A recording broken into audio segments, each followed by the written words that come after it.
నమస్తే welcome to Leo news. September 9న ఉపరాష్ట్రపతి ఎన్నిక జరగనుంది. ఈ ఎన్నికను బీఆర్ఎస్ అయితే బాయ్కట్ చేసింది. కానీ జగన్మోహన్ రెడ్డి గారు మాత్రం తమ మద్దతు ఎన్డీఏ కూటమికి అంటున్నారు. ఇదే జగన్మోహన్ రెడ్డి గారు మొన్న మధ్య వరకు ఏం మాట్లాడారు? ఈవీఎంలతో గెలిచినటువంటి ప్రభుత్వం కూటమి ప్రభుత్వం అన్నారు. మరి అలాంటి జగన్మోహన్ రెడ్డి మరి ఈ ఎన్నికల్లో ఎన్డీఏకి మద్దతు తెలపడాన్ని ఏ విధంగా చూడొచ్చు? అసలు ఆయన వైఖరి ఏంటి? ఈ ద్వంద్వ వైఖరి పట్ల ప్రజల్లో కూడా చర్చ నడుస్తున్న వేళ వైసీపీ చేస్తున్నటువంటి రాజకీయం గురించి మరిన్ని వివరాలు తెలుసుకుందాం. మనతో పాటు ఉన్నారు సీనియర్ జర్నలిస్ట్ దుర్గా కుమార్ గారు. సార్ నమస్తే. మా గోర్ధని మన వీక్షకులకు కూడా. సార్, జగన్మోహన్ రెడ్డి గారి వైఖరి మీరు కూడా గమనిస్తూనే ఉంటుంటారు. ప్రతి విషయంలో కూడా ఆయన ద్వంద్వ వైఖరి ప్రదర్శిస్తూ ఉంటారు. వక్ఫ్ బోర్డు బిల్లు విషయంలో కూడా మనం చూసాం. ఒక పార్లమెంట్లో ఒకలాగా, లోక్సభలో ఒకలాగా ఆయన మాట్లాడటం. ఇప్పుడు ఎన్డీఏ కూటమికి ఉపరాష్ట్రపతి ఎన్నికల్లో తమ మద్దతు అంటున్నారు. ఏంటి అని అడిగితే గతం నుంచి కూడా మేము ఎన్డీఏ బీజేపీ ఏ బిల్లు పెట్టినా కూడా మేము దాన్ని సమర్థిస్తూనే వచ్చాము అని చెప్తున్నారు. మరి ఇదే మొన్నటి వరకు వీళ్ళు ఈవీఎంల వల్ల గెలిచారు అది ఇదని మాట్లాడారు. సో ఎలా చూడొచ్చు అంటారు? వైఎస్ఆర్సీపీని, జగన్మోహన్ రెడ్డి గారిని ఒక పార్టీ గాను, ఒక రాజకీయ నాయకుడు గాను చూడలేమమ్మా. ఇంతవరకు అటువంటి పార్టీ పుట్టలేదు, అటువంటి నాయకుడిని కూడా మనం చూడలేదు. రాజకీయాల్లో ఉన్న వ్యక్తులు కుంభకోణాల్లో ఇరుక్కుపోయి, భారీ కుంభకోణాల్లో వాళ్ళు తమ వ్యక్తిత్వాన్నో లేకపోతే తమ విధానాలనో బాహాటంగా, ధైర్యంగా, నిర్భీతిగా చెప్పగలుగుతారు అంటే అనుమానమే. చెప్పలేరు. ఎందుకంటే ప్రతి చిన్న అంశానికి వాళ్ళు మెడ తల వంచాల్సి వస్తుంది. ఎందుకంటే వాళ్ళు ఉన్న పరిస్థితి అలాంటిది. ఇతర రాజకీయ పార్టీలు అయితే వాళ్ళు ఏదైనా ఒక విధాన నిర్ణయం లేకపోతే పార్టీ ఒక లైన్ తీసుకుంటే దాన్ని కట్టుబడతారు. కానీ జగన్మోహన్ రెడ్డి గారు ఉన్న పరిస్థితి చాలా ప్రికేరియస్ కండిషన్. అంటే ఆయన ఎవరిని కాదన్నా, ఎప్పుడు ఎవరు అధికారంలోకి వచ్చినా ఆయన పరిస్థితి జైలుకి వెళ్ళిపోయే పరిస్థితి. అంత భారీ కుంభకోణాల్లో, అన్ని భారీ కేసుల్లో, అన్ని సిబిఐ, ఈడీ, విజిలెన్స్ ఇలాంటి వాటి కేసుల్లో ఉన్నాడు, సిబిఐ కేసుల్లో. కాబట్టి ఆయన ఏదైనా స్వతంత్రంగా వ్యవహరించగలుగుతాడని మనం అనుకోలేము. ఆయనకి ఏది అనుకూలంగా ఉంటుందో, ఆయన జైలుకి వెళ్లకుండా ఏ పార్టీ తను రక్షిస్తుందో, ఈ కేసులు దానికి తోడు వివేకానంద రెడ్డి గారి కేసు అడిషనల్ సబ్సిడీ లాంటిది. అలా ఈ కేసులు అన్నిటి నుంచి తప్పు తిరగాలన్నప్పుడు స్ట్రెయిట్గా వెళ్ళలేడు ఆయన. ఎక్కడ ఏ అవకాశం వస్తే ఆ మలుపులు తీసుకుంటా మాత్రమే వెళ్ళగలుగుతాడు. అదే ఆయన చేస్తుంది. అందుకని మనం వైఎస్ఆర్సీపీని ఒక సీరియస్నెస్ ఉన్న, సిద్ధాంతాలు ఉన్న రాజకీయ పార్టీ అని కానీ, లేకపోతే జగన్మోహన్ రెడ్డి గారు ఎన్ని కష్టాలు వచ్చినా తన వ్యక్తిత్వాన్ని తల ఉంచి ప్రవర్తిస్తాడని కానీ అనుకోలేము. ఆయన ప్రతిసారి కూడా తప్పుకుని బతకాల్సిందే. అప్పుడు మెడలోంచి రాష్ట్రానికి ప్రత్యేక స్వయం ప్రతిపత్తి తీసుకొస్తానని చెప్పాడు. కానీ బీజేపీకి బాగా మెజారిటీ వచ్చేటప్పటికి మన అక్కడ చెల్లదు, మనం సార్ అని రిక్వెస్ట్. ఇప్పుడు మెడలు వంచడానికి సార్ అనడానికి ఎంత తేడా ఉంది? ఇప్పుడు జుట్టు పట్టుకునే తీసుకొస్తానన్న మనిషి ఇప్పుడు కాళ్ళు పట్టుకోవాలన్నాడు. అంటే అంత వేరియేషన్ ఉంటుంది ఆ మనిషి విధానాల్లో. ఇప్పుడు ఆయనకి వాళ్ళ తండ్రి టైం నుంచి కూడా అత్యంత ఆత్మీయుడిగా పేరున్న మాజీ ఎంపీ ఉండవల్లి అరుణ్ కుమార్ కూడా అదే చెబుతున్నాడు. ఆయన ఎప్పుడు లేట్గా చెబుతూ ఉంటాడు ఇవన్నీ. ఇప్పుడు మద్యపానం విషయంలో ఇతను దోపిడీ చేశాడని ముందు చెప్పాలి కదా. అయ్యా నువ్వు డబ్బులు సంపాదిస్తున్నావు కానీ నెక్స్ట్ టైంలో నువ్వు గెలవని. అయిపోయిన తర్వాత పోస్ట్ మార్టం పనికొస్తాడు కానీ ఆయన వైద్యానికి పనికిరాడు. ఇప్పుడు కూడా అన్నీ ఆయన తీసుకున్న నిర్ణయాలు తప్పులు తర్వాత చెబుతాడు. అప్పుడేమో మెచ్చుకుంటాడు అధికారంలో ఉన్నప్పుడు. ఇప్పుడు ఆయన కూడా అంటున్నాడు, జగన్మోహన్ రెడ్డి గతంలో మరి కూటమికి వ్యతిరేకంగా పోటీ చేశాడు కదా అని.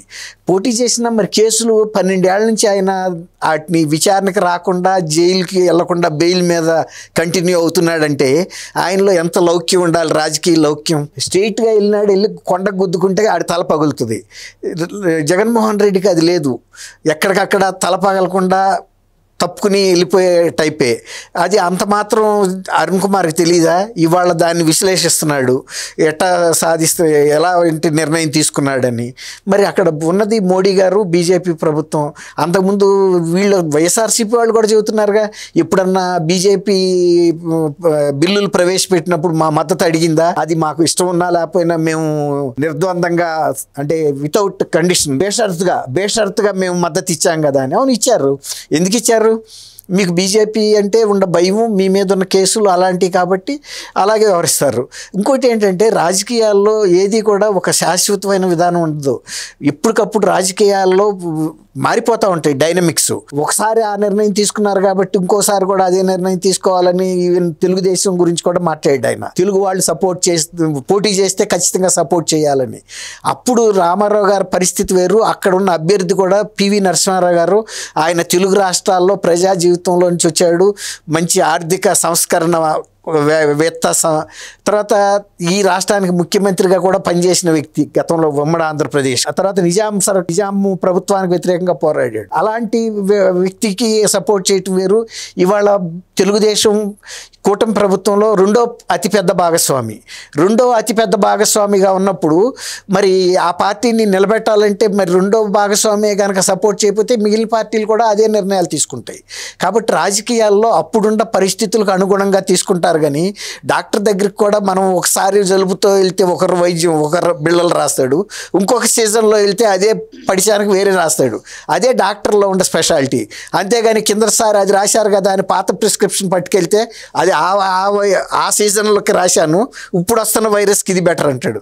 అట్లాగే రాజకీయ పార్టీలు కూడా ఎప్పటికప్పుడు మారుతున్న డైనమిక్స్లో వాళ్ళ పాత్ర ఎలా పోషిస్తే దేశానికి మంచిది, పార్టీకి మంచిది, ప్రజలకు మంచిది అనేది ఆలోచించుకుంటారు. ఇప్పుడు సుదర్శన్ రెడ్డి గారిని ఎవరో తక్కువ చేసి చూడటం లేదు. సుదర్శన్ రెడ్డి గారు ఇండి కూటమి తరపున నిలబడ్డాడు. ఆయన వ్యక్తిత్వాన్ని కానీ ఆయన ఇంటిగ్రిటీని కానీ ఎవరో శంకించట్లేదు. ఆయనలో ఏ లోపాలు ఉన్నాయని మేము ఓటు వేయట్లేదని చెప్పట్లేదు. ఇప్పుడు కూటమిలో తెలుగుదేశం ప్రధాన భాగస్వామి రెండో స్థానంలో ఉంది కాబట్టి కూటమి తీసుకున్న ప్రతి నిర్ణయాల్ని, అందులో ముఖ్యంగా ఉప రాష్ట్రపతికి సంబంధించిన అంశం మీద మరి ఎక్కువ మంది సభ్యులు ఉన్న పార్టీగా మరి చేయాలి. ఇప్పుడు నిజమే తెలుగు రాష్ట్రాల్లో రెండుగా చీలిపోయినాయి. ఏమన్నా తెలుగుదేశం ఆపగలిగిందా?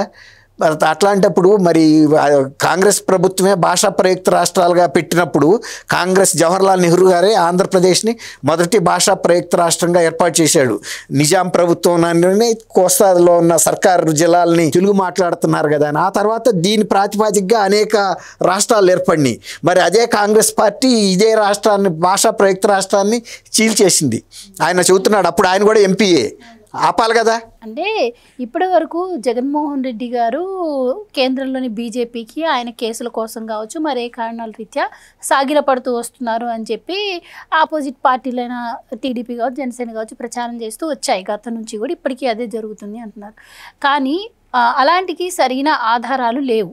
ఎందుకంటే జగన్మోహన్ రెడ్డి గారు కేంద్రం దగ్గరికి వెళ్ళి ఏం మాట్లాడతారు అనేది సరైన ఆధారాలే. కానీ వైసీపీ చేస్తున్నటువంటి పనులు, ఇలాంటి నిర్ణయాల వల్ల అవి నిజమే అనుకుని నమ్మే అవసరం కూడా ఉంటుందంటారా? ఇప్పుడు ఒకటమ్మా, గతంలో ముఖ్యమంత్రులు ఢిల్లీ వెళ్ళినప్పుడు కేంద్ర మంత్రులను కానీ ప్రధానమంత్రులను కానీ కలవడానికి వెళ్ళేటప్పుడు ఇక్కడ కూడా చెప్పెళ్ళేవాళ్ళు, ఫలానా ప్రాజెక్టుల గురించి ఫలానా అంశాలు చర్చించడానికి మేము వెళ్తున్నామని చెప్పేవాళ్ళు. అక్కడికి వెళ్ళిన తర్వాత వాళ్ళని కలిసిన తర్వాత వాళ్ళ బయటికి రాగానే మేము ఈ అంశం మీద ఈ మంత్రి గారిని కలిసాము, ఈ హామీ ఇచ్చారని చెప్పేవాళ్ళు.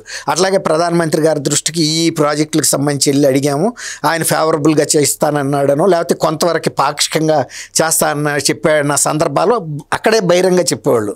కానీ జగన్మోహన్ రెడ్డి గారు ముఖ్యమంత్రి అయిన తర్వాత ఇక్కడ కానీ అక్కడ కానీ ఆయన నోరిప్పింది ఏం లేదు. ఆ రూమ్లోకి వెళ్ళి ఆయన 4 గోడల మధ్యలో బైబిల్ చదివినట్టుగానే అక్కడ ఆయన ఏం కోరుతున్నాడో మరి ఏం పట్టుకుంటున్నాడో మనకు తెలియదు. బయటకు వచ్చి మాత్రం రాష్ట్రానికి సంబంధించిన ఏ అంశాల గురించి ప్రస్తావించట్లేదు. కాబట్టి ఆయన బీజేపీతో ఉన్న ఈక్వేషన్స్ ఏంటనేది మనకు తెలియదు. కానీ ఒకటి బయటకు వచ్చిన తర్వాత ఆయన ఏది చెప్పటం లేదు, తర్వాత తను వ్యక్తిగతమైనటువంటి కేసుల్ని బయటికి రానివ్వట్లేదంటే అదొక ప్రూఫ్గా భావిస్తున్నారు అందరూ. వాటిని మేనేజ్ చేసుకోవటం వరకే ఆయన పరిమితం అయ్యాడు. రాష్ట్రానికి సంబంధించిన అంశాల మీదగానే ఆయన ఏమీ చేయటం లేదు అని వాళ్ళు కూడా అదే చెబుతున్నారు కదా. కొన్ని బిల్లులు మాకు ఇష్టం ఉన్నా లేకపోయినా బేషరతుగా మేము గతంలో కూడా ఇచ్చాము, మమ్మల్ని అడగకుండా కూడా ఇచ్చామని. అట్లాంటప్పుడు ఉపరాష్ట్రపతి అభ్యర్థిలో వాళ్ళు అంత ప్రిస్టేజియస్గా పోటీ పెట్టినప్పుడు ఇక్కడ బీఆర్ఎస్ లాంటి తెలంగాణలో పార్టీ ఏమో అసలు మేము ఎన్నికలను బహిష్కరించామని చెప్పింది. వాళ్ళకుండే ఇబ్బందులు కూడా వాళ్ళకున్నాయి. ఎందుకంటే వాళ్ళు వాళ్ళ అధికారంలో లేరు. తర్వాత వాళ్ళ మీద కూడా కొన్ని కేసీఆర్ గారి మీద ఉన్నాయి, అట్లాగే కవిత్వ మీద ఉన్నాయి, ఇవన్నీ ఉన్నాయి. కాబట్టి ఇంత సిచ్యువేషన్ అంటే క్రిటికల్ సిచ్యువేషన్లో మనం ఎందుకు ఒక పార్టీ వైపు మొగ్గాలి? అసలు రెండింటికి దూరంగా బీఆర్ఎస్ అనేది తీసుకుంది. ఒకవేళ జగన్మోహన్ రెడ్డి గారు కూడా మరి కాంగ్రెస్ కి మద్దతు తెలపినప్పుడు బీజేపీ కూటమిలో ఉంది కాబట్టి మరి బీజేపీకి మాత్రం మద్దతు తెలపకుండా వాళ్ళు కూడా బాయ్కట్ చేయొచ్చు కదా. అది ఇప్పుడు నేను చెప్పా కదా, రాజకీయాలు అనేవి పరిస్థితులను బట్టి, ఆ పార్టీలను బట్టి, వ్యక్తులను బట్టి మారుతాయి. కనీసం అది వాళ్ళకి సేఫ్ మందు, ఎవరికి, కేసీఆర్కి. కానీ ఈయనకి అది కాదు. ఈయన మీద స్ట్రాంగ్ కేసెస్ యాక్టివ్గా ఉన్నాయి, అబౌట్ టు స్టార్ట్, ఎప్పుడైనా మెడ మీద కత్తిలాగా ఏలాడుతున్నాయి. కాబట్టి అంత డేంజర్ అంటే డేరింగ్గా తీసుకోడు. ఈయన ఎప్పుడు సరెండర్ అయ్యే బతకడానికి అలవాటు పడ్డాడు. అసలు ఒక ముఖ్యమంత్రి ప్రధానమంత్రులకి పాదాభివందనం చేయటం అనేది కూడా ఎక్కువ ఇక్కడే చూసాం. వాళ్ళ తండ్రి గారు కూడా చేశాడు ముఖ్యమంత్రిగా. ఏ రోజు ఏ ప్రధానమంత్రి పివి నరసింహారావు గారు పెద్ద అయినా కూడా ఆయన ఏం పాదాభివందనం చేయలేదు.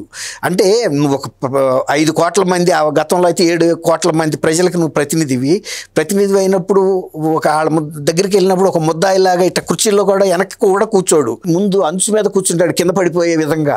ఎప్పుడైతే అప్పుడు కాళ్ళ మీద పట్టడానికి ప్రయత్నిస్తూ ఉంటాడు ప్రతిసారి. అది కరెక్ట్ అయిన వ్యక్తిత్వం కాదు. ఉందాతనం ఉండాలి, నీలో ఆ విశ్వాసం ఉండాలి. వాళ్ళు కూడా నిన్ను కాళ్ళు పట్టుకోమని అడగరు. నువ్వు నిజాయితీగా వ్యవహరిస్తే చాలు. ఇక్కడేమో అన్ని కుంభకోణాల్లో మునిగి తేల్తా రాష్ట్ర ప్రభుత్వాన్ని అరాచకం పాలన చేస్తూ అక్కడికి వెళ్ళి వాళ్ళని కాళ్ళు పట్టుకుంటే మాత్రం వాళ్ళు ఏం నిన్ను అభినందిస్తారు? వాళ్ళకి ఉంటుంది, ఇతను మనకు కనపడుతున్న వ్యక్తి వేరు, అక్కడ రాష్ట్రంలో చేస్తున్న అరాచక వాళ్ళు వేరు అని. ఎందుకంటే వాళ్ళ ఇంటెలిజెన్స్ వ్యవస్థ కూడా స్టేట్ ఇంటెలిజెన్స్ లాగానే ప్యారలల్గా ఉంటుంది. ప్రతి క్షణం వాళ్ళకి అందుతానే ఉంటాయి. కాబట్టి మనం ఉండవల్లి అరుణ్ కుమార్ గారు ఘోషించిన, లేకపోతే జగన్మోహన్ రెడ్డి సాహసోపేతమైన నిర్ణయం తీసుకుని కూటమి ప్రభుత్వానికి వ్యతిరేకంగా నిర్ణయం తీసుకుంటాడని ఎవరు అనుకోవాలా? అందరూ అనుకున్నట్టుగానే కూటమికి బేషరతు మద్దతు ప్రకటించాడు ఆయన. Thank you so much. Thank you అమ్మ గోవర్ధని, మన వీక్షకులు. Please subscribe to Leo news for more videos.